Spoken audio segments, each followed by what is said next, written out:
పిల్లిలా ఉన్న అత్తయ్య పులిలా తయారయ్యిందేంటి అని పల్లవి ఇదవుతూ ఉండగా అక్కడికి శ్రియ వచ్చి, ఏంటి మళ్ళీ ఏం ఆలోచిస్తున్నావు? భరత్కి ప్రణత్కి పెళ్లి చేయనని చాలా అన్నావే అని చెప్పేసి ఎటకారంగా పల్లవిని పిలుస్తూ ఉంటుంది. ఇక పల్లవి అయితే శ్రియ ఎటకారాన్ని చూసి చిరాకు పడుతూ ఉంటుంది. ఏంటిది ఇలా అంటుంది అని అనేసరికి, భరత్కి ప్రణతికి అసలు పెళ్ళే జరగనివ్వను, నేను చూసిన సంబంధమే అవుతుంది అని చెప్పేసి చాలా ప్రగల్భాలు పలికావే. ఇప్పుడు చూడు ఏమైందో, తల్లి కూతురు ఇద్దరూ ఒకటైపోయారు, నీకు ఎగనెస్ట్గా ఉన్నారు, ఇప్పుడేం చేస్తావు అని చెప్పేసి శ్రియ అంటూ ఉంటుంది పల్లవిని. ఇక పల్లవి అయితే కోపంగా రగిలిపోతూ ఉంటుంది.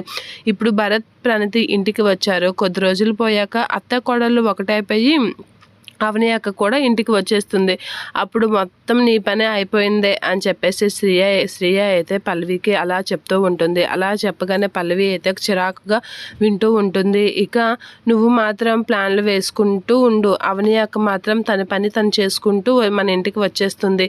చక్కగా భరత్ ప్రణతి పెళ్ళి అవ్వదని 10 సార్లు అన్నావు, కానీ ఇప్పుడు చక్కగా పెళ్లి చేసేసింది, అత్తయ్యతోనే పెళ్లి చేసేలా చేసింది ఆ అవని అని చెప్పేసి అంటూ శ్రియ అయితే ఆ పల్లవికి చెప్పేసరికి పల్లవి అయితే కోపంగా ఉంటుంది. ఇక శ్రియ అయితే ఆ మాత్రం దానికి నేను తోపు తురుము అని చెప్పడం మానేసి కొంచెం నువ్వు నార్మల్గా ప్రవర్తిస్తే మంచిది, పెద్ద తోపులా ఫీల్ అవుతున్నావు, అవి తగ్గించుకో అని చెప్పేసి శ్రేయ అక్కడి నుంచి వెళ్ళిపోయేసరికి పల్లవి అయితే చాలా చిరాకు పడుతూ ఉంటుంది. ఇది ఎంత ఎక్స్ట్రాలు చేస్తుంది, నా మీదకే ఎంత ఓవరాక్షన్ చేస్తుందా, నేను ఇప్పటికే నాకు అత్తయ్య ద్వారా చాలా అవమానం జరిగిందని ఫీల్ అవుతుంటే ఇది ఇంకా కారం జల్లుతుంది, ఇది నీకు సంగతి అని చెప్పేసి కోపంతో రగిలిపోయి పల్లవి అయితే సీరియస్గా ఉంటుంది. ఇక నీ దిక్కుమాలిన ప్లాన్లు ఆపేసి నోరు మూసుకొని ఇంట్లో ఉండు అని చెప్పేసి శ్రేయ అనేసరికి, పుండి మీద కారం జల్లినట్లుగా అలా మాట్లాడతావేంటి, ఇది ఏదో ఒకసారిగా అవని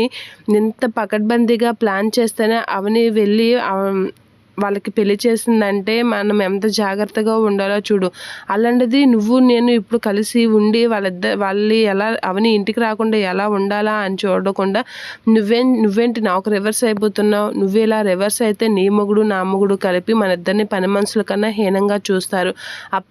ప్రణతి ఎలా ఇంటికి వచ్చిందో తర్వాత అవని వాళ్ళు కూడా ఇంటికి వచ్చి మన నెత్తిన ఎక్కుతారు అని చెప్పేసి పల్లవి అయితే అంటూ ఉంటుంది. శ్రేయ అయితే ఆలోచిస్తూ ఉంటుంది.